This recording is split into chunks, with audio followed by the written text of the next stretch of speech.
doing things the proper way. Would you like to have an easy life, the prosper life? As a property investor, a portfolio landlord, and a single mom to 2 young children, I always try to do my business in a simple way so that I can have more time to spend with my children, and it have to be the proper way to do a business. Why?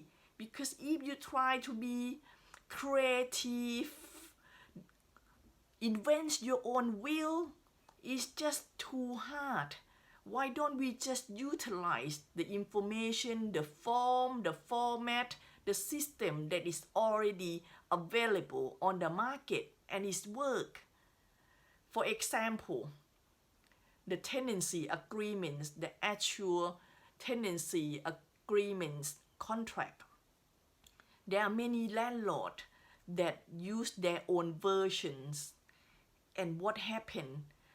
Things always went well when there's no problem, right? But when there's problem, then we have to go and have a look at the terminate condition. When can you serve the notice to the tenants to leave? What happened if they leave before the end of term?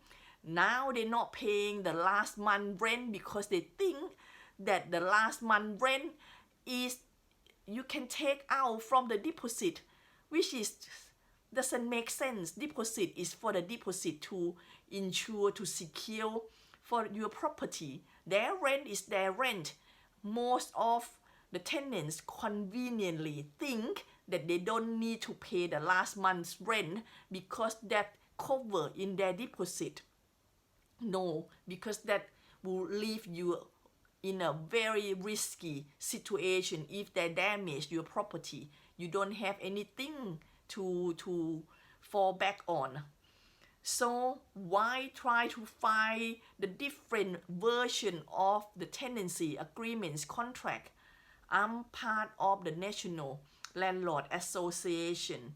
As a member, I have access to all the form that they already spend a lot of hours and expertise and update to comply with all the new regulations, so I don't have to, right? I just go in, pick up their form, change the name, all the tenants' names and information, and off we go. All the condition, all the clause that how to terminate the contract, the deposit, how we handle all the deposit, all the form that need to be handed to the tenants, every condition are already in the contract. I don't get any commission from National Landlord, by the way. I just think they are very good organization. So why invent the new wheel? Doing things properly if they already have the form, or if you have the form that you get it from your solicitor, great, but make sure you set your business up, you set your tenancy agreements up in a proper way. That going to save you a lot of headache and waste money in a wrong term, right? So do things proper way.